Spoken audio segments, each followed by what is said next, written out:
ورحمة الله. إن الحمد لله نحمده ونستعينه ونستغفره. أما بعد فأعوذ بالله السميع العليم من الشيطان الرجيم. شهر رمضان الذي أنزل فيه القرآن هدى للناس وبينات من الهدى والفرقان. جب بھی ماہ صیام آتا ہے، ماہ صیام روزوں کا مہینہ جب بھی آتا ہے تو ہمیں ایک سال جو ہم گزار کے دوبارہ اس ماہ مقدس میں داخل ہوتے ہیں تو پچھلے سال سے لے کر اس سال تک کے ہمارے حالات و واقعات اور ہمارے گناہ اور ہماری نیکیوں کا جائزہ لینے کا ہمیں اللہ ایک اور موقع میسر فرماتا ہے۔ تو بس ہم میں سے ہر شخص پر لازم ہے کہ وہ اس ماہ مقدس کے آغاز میں ہی اپنے پچھلے گناہوں کی معافی مانگتے ہوئے اور اپنے آنے والی زندگی کو سنوارنے کا عزم کرے۔ اور جس طرح ایک روٹین بنی ہوئی ہے کہ ہم ایک جوشیلی اور جذباتی قوم ہیں، جب کوئی چیز دیکھتے ہیں تو اس کو دیکھ کر جذبات میں آ کر مسجدیں بھر دیتے ہیں۔ پہلے 3 یا 4 دنوں میں مسجدوں میں رش ہوتا ہے، وہ ہمارے ایمان کے جذبات ہوتے ہیں، لیکن پھر ایمان پر سستی اور شیطان کا غلبہ ہو جاتا ہے۔ 3 یا 4 دن گزرتے ہیں، دوبارہ مسجدوں کی رونق پھر اسی طرح ختم ہو جاتی ہے۔ پھر جب عید قریب ہوتی ہے اور اس ماہ مقدس کے آخری 3 یا 4 دن باقی ہوتے ہیں، پھر ہمارے جذبات کو ہوا ملتی ہے۔ ہم آخر میں پھر 2-3 دن حاضری دے کے سمجھتے ہیں کہ میں نے رمضان کے مہینے کا حق ادا کر دیا۔ اللہ کی قسم نہیں، رمضان کا حق یہ نہیں کہ پہلے 2-3 دن اور آخری 2-3 دن مسجد میں حاضری دے دیں اور جو بندے سارا سال نماز نہیں پڑھتے وہ آ کے نماز پڑھ لیں، اور جو سارا سال نوافل کا اہتمام نہیں کرتے آ کے نوافل پڑھ لیں۔ یہ ماہ رمضان کا پیغام نہیں ہے، بلکہ اس کا پیغام کیا ہے؟ رسول کریم علیہ الصلوۃ نے فرمایا، اذا قمت فی صلاتک، اے شخص، اے حضرت انسان، جب تم اپنی نماز میں کھڑے ہو، فصلی، بس تو نماز پڑھ، فصلی صلاۃ مودع، الوداعی نماز پڑھا کر۔ یعنی انسان کو اپنی نماز جو ایک دن میں ایک ادا کرے، میرے پاک پیغمبر محمد کریم صلی اللہ علیہ وسلم فرمائی کہ اس کو آخری نماز پڑھے۔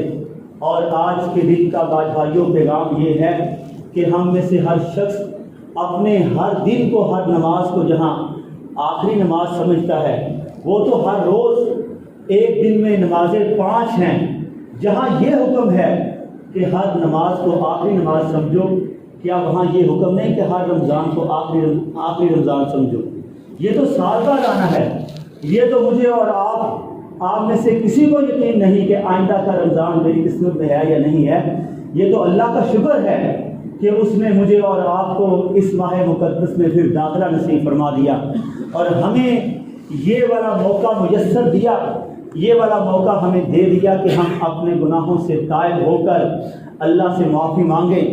اور پھر یہ جو رکوع آپ نے آج کی نماز میں سنا ہے، اللہ نے اس رکوع کے آغاز میں بھی ماہ رمضان کا ذکر کیا، اس کے آخر میں بھی ماہ رمضان کا ذکر کیا، لیکن اس کے درمیان میں اللہ نے فرمایا وَإِذَا سَأَلَكَ عِبَادِي عَنِّي فَإِنِّي قَرِيبٌ۔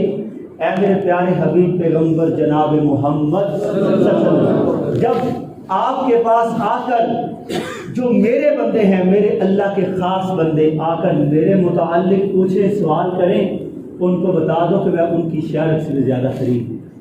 آئیے اللہ سے اپنے پورے سال کے، پوری زندگی کے گناہوں کی معافی مانگیے۔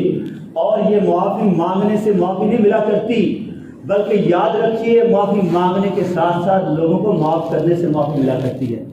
آج ہم مسجد میں آ کر اللہ سے معافی کے یعنی طلبگار ہیں، اللہ سے معافی مانگ رہے ہیں، ٹھیک ہے، یہ ہمارا حق ہے، لیکن بھائیوں معافی مانگنے کے ساتھ ساتھ لوگوں کو معاف کرنے کا بھی سلیقہ سیکھ لیجیے۔ جو لوگوں کو معاف نہیں کرتا، جان لیجئے رب کعبہ کی قسم ہے، رب اس کو معاف نہیں کرتا۔ میرے پاک پیغمبر جناب محمد کریم صلی اللہ علیہ وسلم نے فرمایا، آج کے دن کا پیغام یہ ہے، ماہ رمضان کا آغاز ہے، اللہ کی عبادت بھی کرنی ہے، اللہ سے معافیہ بھی مانگنی ہے، اور ساتھ ساتھ جو لوگ ہیں ان کو بھی معاف کرنا ہے۔ ایک سال کے اندر، پوری زندگی کے اندر ہر انسان اس سے غلطی ہونے والی ہے، اس سے خطا ہونے والی ہے۔ اگر اللہ معاف کر سکتا ہے، اللہ رب عرش عظیم، رب العرش العظیم اگر وہ معاف کر سکتا ہے تو میری اور آپ کی کیا اوقات ہے؟ ہم ان کو کیوں نہ معاف کریں؟ جن کو رب معاف کرے ہم انہیں کیوں نہ معاف کریں؟ رب کہتا ہے زمین و آسمان کے درمیان جتنا خلا ہے، اس خلا کو مکمل بھر کر سارے کے سارے گناہ لے کر میرے دربار میں آ جاؤ، مجھ سے معافی مانگو، میں رب سارے کے سارے گناہوں کو معاف کر ڈالوں گا۔ آج ہم انسان معاف نہیں کرتے۔ ہم کہتے ہیں 10 سال پہلے، پچھلے سال، 20 سال پہلے اس کی زبان سے یہ جملہ نکلا تھا، میں نے اس کو معاف نہیں کرنا۔ اتنے سخت لوگ۔ رب کہتا ہے خذ العفو وامر بالعرف، اے میرے پیارے حبیب ان کو بتا دیجئے کہ معافی کا دامن ہاتھ میں تھام لیجئے۔ لوگوں کو معاف کرنے کا ہنر جس نے جان لیا، رب کعبہ کی قسم ہے رب سے معافی مانگنے کا ہنر بھی اسی کو آتا ہے، اوروں کو ہنر نہیں آتا۔ لوگوں کو معاف کرنے والا ہی اللہ سے معافی مانگنے کا صحیح حقدار ہے۔ اور آئیے، یہ ماہ رمضان نہ صرف یعنی روزوں کا مہینہ ہے، یہ ماہ قیام بھی ہے، یہ ماہ قرآن بھی ہے۔ جس نے قرآن کو تھاما، جس نے اس ماہ رمضان میں یعنی روزے بھی رکھے اور قرآن بھی پڑھا اور رات کو قیام بھی کیا اور لوگوں کو معاف بھی کیا، اللہ کی قسم صحیح معنوں میں اس رمضان کا حق اس نے ادا کیا۔ اور پھر یہ معافی ایک دن کے لیے نہیں، اللہ ہمیں اس بات کی توفیق دے کہ رمضان پورا ہونے کے بعد ہم اسی روش کو اپنائے رکھیں، کیونکہ میرے پاک پیغمبر نے فرمایا احب الاعمال الی اللہ ادومها وان قل۔ لوگوں سن لو، اس رمضان کے اندر آنے والے اللہ کے مہمانوں، آؤ محمد کریم کا پیغام اپنے ساتھ لے کے جاؤ۔ آپ نے فرمایا تھا کہ اللہ کو وہ اعمال محبوب ہیں، وہ اعمال پسندیدہ ہیں جو جن میں ہمیشگی ہو، جو صرف ایک دن کے لیے نہیں، جو ایک ماہ کے لیے نہیں، جو ایک سال کے لیے نہیں، بلکہ جو اس کی زندگی سے لے کر اس کی موت تک ساری اس کی زندگی کے اندر جن اعمال میں ہمیشگی ہوگی، اللہ کو وہ محبوب ہیں۔ وَإِن قَلَّ، اگرچہ وہ تھوڑے ہوں۔ طوفان آتا ہے، آندھی آتی ہے، جس طرح ہم مسلمانوں کے جذبات رمضان کی شروع میں امڑ آتے ہیں، اس طرح آندھی بھی آتی ہے۔ آندھی آئی، اس نے اپنا اثر دکھایا، رخصت ہو گئی، اس کا فائدہ نہیں ہے دین اسلام کے اندر، بلکہ فائدہ بھائیو اس پانی کے قطرے کا ہے جو ہے تو تھوڑا۔ وَإِن قَلَّ، اعمال تو تھوڑے ہیں لیکن وہ مسلسل نیچے یعنی کہ اپنا ٹپک رہا ہے، مسلسل نیچے بہتا جا رہا ہے۔ اس نے نیچے اپنے پڑی ہوئی سخت چٹان کے اندر بھی سوراخ کر دیا۔ یہ ہے عمل جس میں چاہے قلیل عمل ہو لیکن اس میں ہمیشگی ہو۔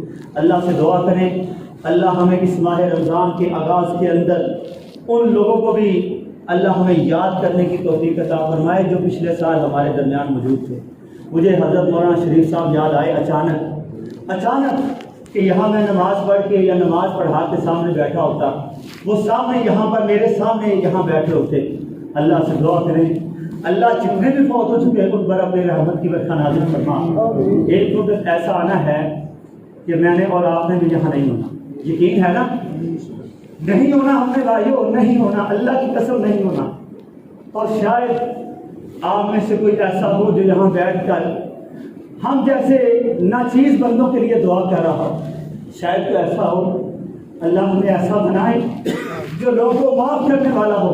رمضان کا آغاز ہے، اللہ سب کو معاف فرمائے، اللہ جو زندہ ہیں جو فوت ہو چکے ان سب کو معاف فرمائے۔ اور اللہ نے فرمایا وَاتَّقُوا يَوْمًا تُرْجَعُونَ فِيهِ إِلَى اللَّهِ ثُمَّ تُوَفَّىٰ كُلُّ نَفْسٍ مَّا كَسَبَتْ وَهُمْ لَا يُظْلَمُونَ۔ لوگوں کو معاف نہ کرنے والوں اللہ کا پیغام سن لو، وَاتَّقُوا يَوْمًا تُرْجَعُونَ فِيهِ إِلَى اللَّهِ، اس دن کو یاد کر کے اللہ سے ڈر جاؤ جس دن تمہاری میت چارپائی پہ پڑی ہوگی۔ اللہ کہتا ہے اس دن کو یاد کر کے مجھ سے ڈر جاؤ۔ کاش میں اس دن کو حقیقی معنوں میں اپنے دل میں سما لوں، جب میری میت میری چارپائی کے اوپر پڑی ہوگی، لوگ اس کو سہارا دے کر لے کے جا رہے ہوں گے، لوگ مجھے میری قبر کے اندر ڈالیں گے.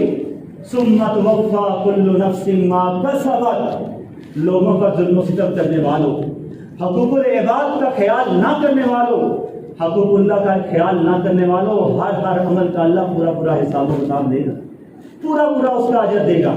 وَهُمْ لَا يُظْلَمُونَ، رب ذرہ برابر میں تم پر ظلم نہیں کرے گا. اللہ ہم سب کو اللہ سے گڑ گڑا کر اس ماہ سے معافی مانگنے کی توفیق عطا فرمائے. آمین وآخر دعوانا الحمدللہ.